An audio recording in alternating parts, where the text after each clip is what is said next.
Bienvenidas y bienvenidos. Te saluda la maestra Dora Luz Martínez López y el maestro Juan David González de Paz de la asignatura de Ciencias Químicas.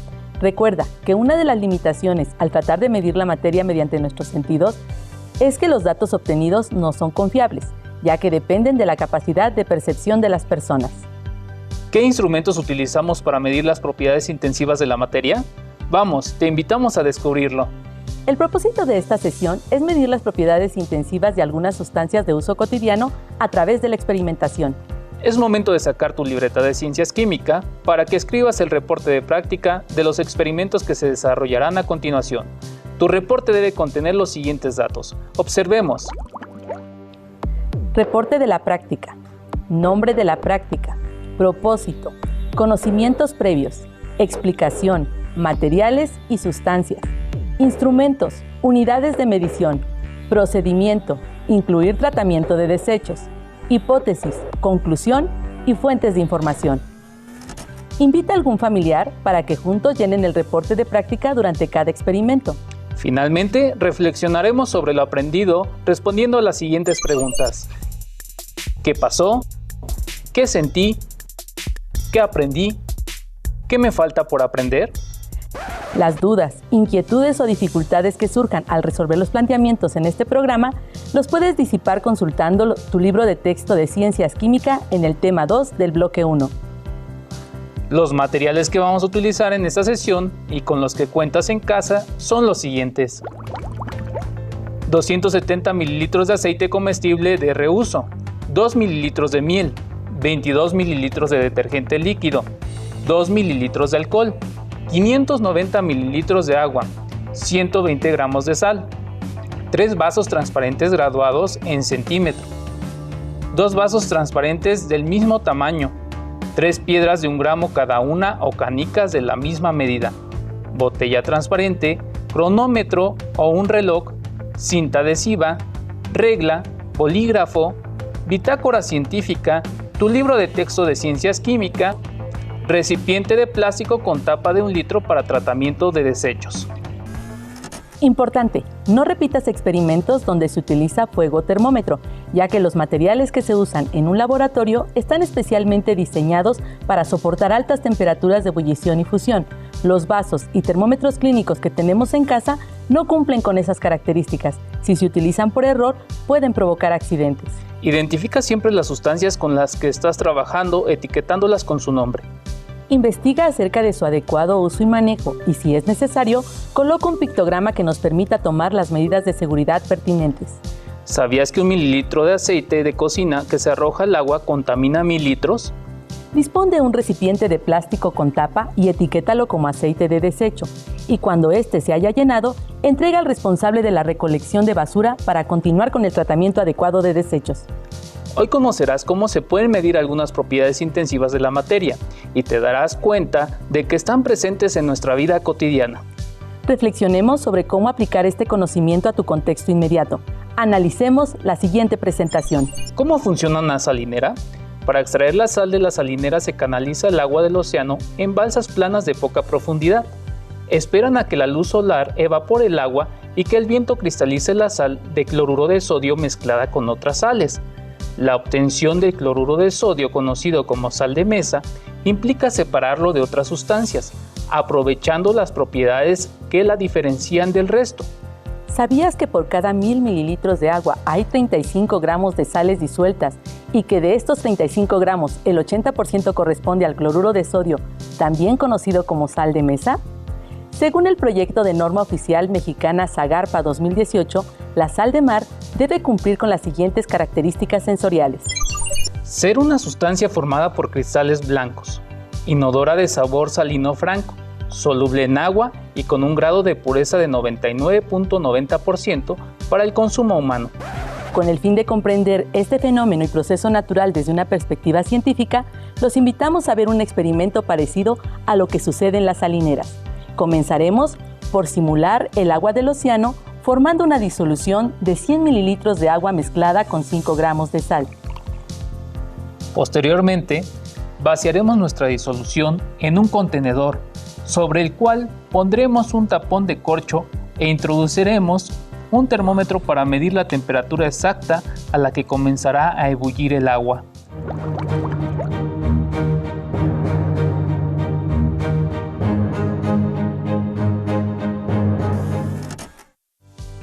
¿Por qué es importante medir las propiedades intensivas? ¿Qué propiedades se aprovechan en el funcionamiento de un instrumento adecuado para medir la temperatura de ebullición, la temperatura de fusión, viscosidad, densidad y solubilidad? Las propiedades intensivas, como la dilatación y la contracción térmica, son dos propiedades que se han aprovechado para construir instrumentos de medición llamados termómetros. Los termómetros se clasifican de acuerdo con su uso. Clínicos.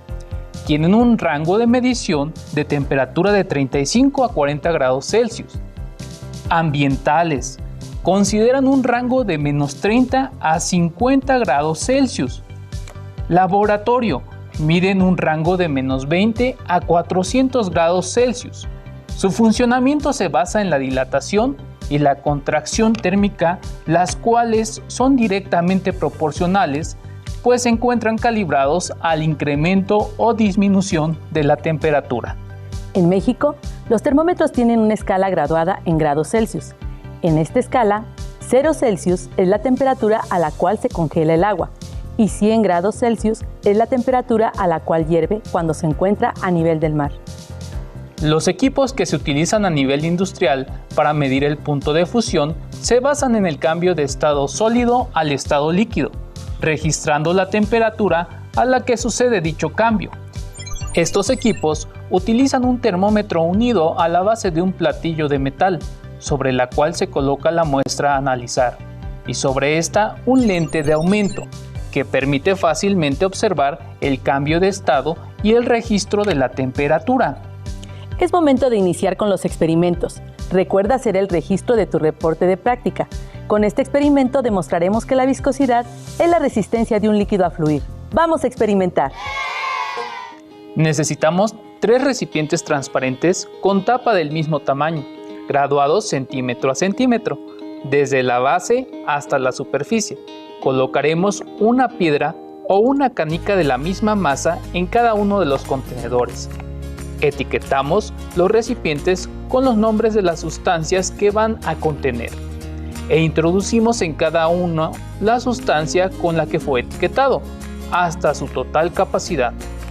Aceite comestible de reuso, detergente líquido, agua, base para soportar los recipientes con tapa.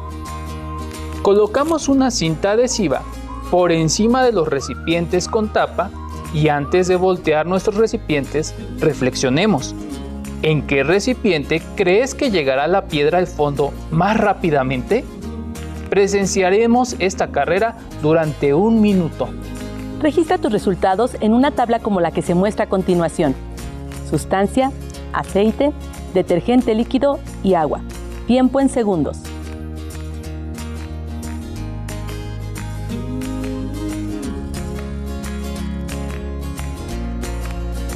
De las 3 sustancias, ¿cuál es la más viscosa? Argumenta tu respuesta. Correcto. En este caso, el detergente es la sustancia más viscosa porque la canica tardó más tiempo en llegar al fondo del recipiente. Sus resultados confirman o rechazan la hipótesis. A nivel industrial, para obtener medidas exactas de viscosidad, se utiliza un viscosímetro, en el que se manejan unidades como el pascal por segundo, considerada dentro del Sistema Internacional de Unidades. Aunque medir es un acto que solemos realizar con frecuencia en la vida cotidiana, pocas veces reconocemos su importancia durante la experimentación, por lo que cabe destacar que, en el campo de la ciencia, es gracias a esta que hemos podido conocer y describir las propiedades de la materia con base en sus diferencias. Expresar y graficar los resultados experimentales durante el trabajo científico implica aislar, reproducir el fenómeno de estudio bajo condiciones controladas y es este proceso el que nos permite recabar datos valiosos para ser analizados, interpretados y poner a prueba las hipótesis planteadas. Cabe destacar que en el mundo de la ciencia no está permitido plantear una hipótesis sin antes haber realizado una investigación bibliográfica sobre el fenómeno a investigar. No obstante, Hemos diseñado esta sesión incitándote a que te atrevas a plantear predicciones de lo que va a suceder durante cada experimento y registres tus hipótesis, a fin de que si te equivocas, te motives a investigar el por qué. Recuerda que el conocimiento científico tiene un carácter tentativo, es decir, que nada es definitivo, pues este avanza al mismo ritmo que progresa la tecnología y la sociedad. Avancemos juntos. Y recuerda, si quieres aprender en la ciencia química, tienes que experimentar. ¿Sabías que un litro de aceite no tiene la misma masa que un litro de agua? Esto se debe a la propiedad intensiva conocida como densidad, la cual se define como la relación entre la cantidad de masa en una sustancia por unidad del volumen que ocupa. Antes de medir la densidad de un líquido es importante calibrar el densímetro, colocándolo dentro de una sustancia con un valor bien conocido por el experimentador, la cual se compara con una tabla de valores también conocidos y tomados bajo las mismas condiciones de presión y temperatura de la muestra sobre la que mediremos la densidad. Vamos, te invitamos a intentarlo. Como se observa en la pantalla, la densidad de una sustancia se mide utilizando una probeta que se llena hasta la marca máxima de su graduación, en este caso 250 mililitros de agua y 250 mililitros de aceite en la segunda probeta. Recuerda que para medir adecuadamente el volumen de un líquido, utilizando instrumentos volumétricos como lo es la probeta, es importante tomar en cuenta la formación del menisco, el cual puede ser una superficie cóncava o convexa según si las moléculas del líquido se atraen o se repelen con el vidrio. La concavidad del menisco se origina cuando las fuerzas de adhesión entre un líquido y las paredes del recipiente que las contiene son mayores que las fuerzas de adhesión del líquido. La convexidad del menisco se da cuando las fuerzas de cohesión del líquido son mayores que las de adhesión. La superficie de los líquidos presenta una propiedad intensiva conocida como tensión superficial, la cual actúa succionando el líquido cuando el menisco es cóncavo y rechazándolo cuando es convexo. Cualquier material que ingrese al líquido debe vencer esta fuerza o tensión. Para realizar la lectura del líquido en la probeta, esta debe estar colocada en una superficie plana y al medirla debe coincidir la curva que se forma en el líquido en la parte central con el aforo o graduación de la probeta. Una vez que tenemos la medida correcta del volumen, mediremos la densidad, para lo cual se introduce el densímetro verticalmente con cuidado dentro del líquido y esperamos hasta que flote libre y verticalmente. Posteriormente se observa en la escala graduada su nivel de hundimiento en el líquido. Esa es la lectura de la medida de densidad relativa del líquido. La densidad de ambas sustancias se muestra en la siguiente tabla. Para el aceite 0.84 gramos sobre centímetro cúbico y para el agua 1 gramo sobre centímetro cúbico. Al comparar el valor de densidad de ambas sustancias, podemos comprender que por sus diferencias de densidad, estos dos líquidos son inmiscibles entre sí y podemos decir que la posición que adoptan cuando ambos se juntan se le conoce como densidad relativa.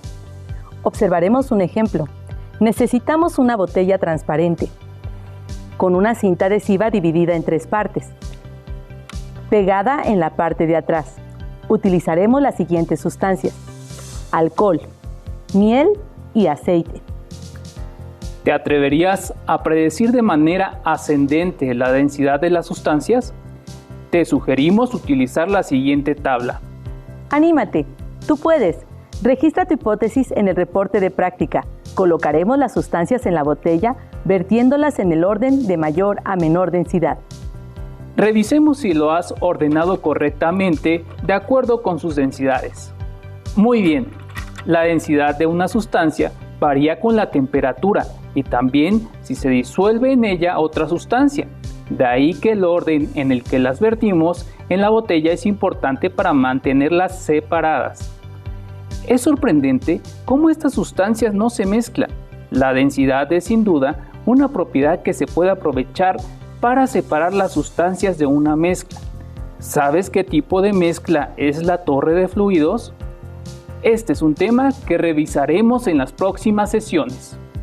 Para medir la solubilidad de las sustancias se utilizan curvas de solubilidad, las cuales son representaciones de la solubilidad de una sustancia en función de la temperatura.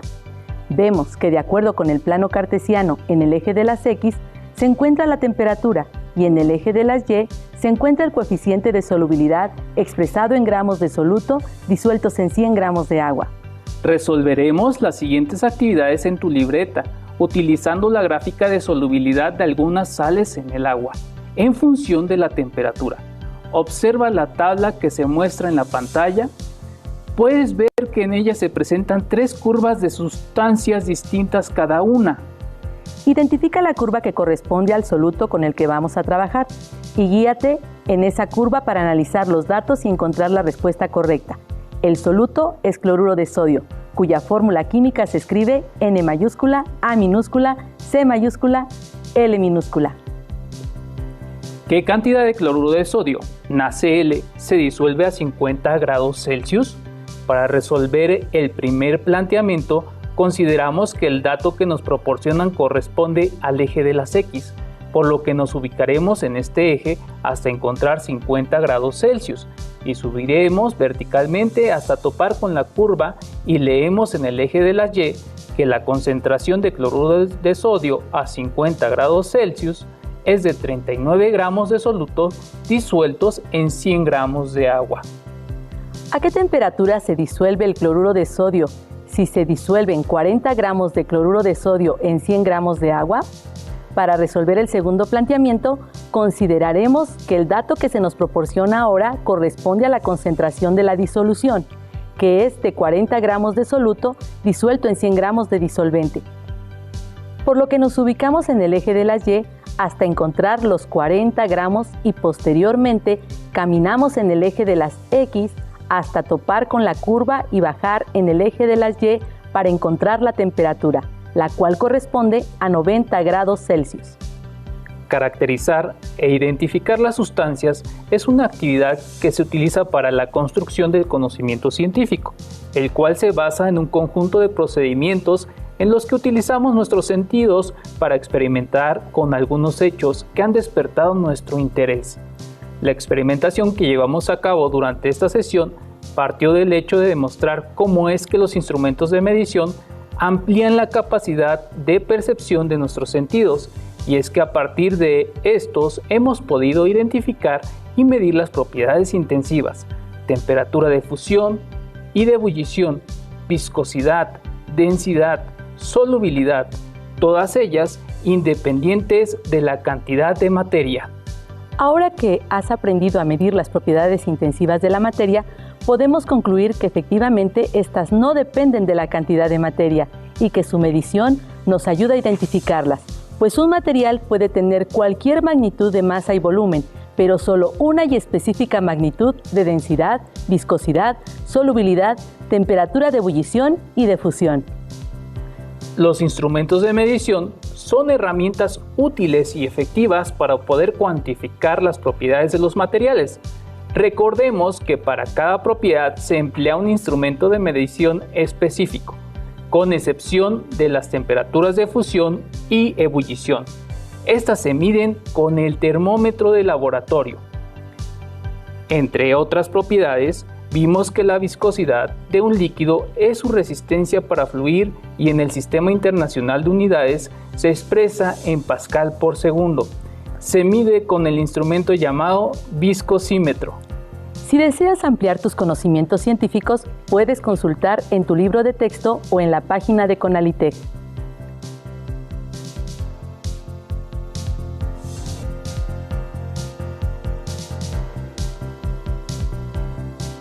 ¡Listo! Terminamos.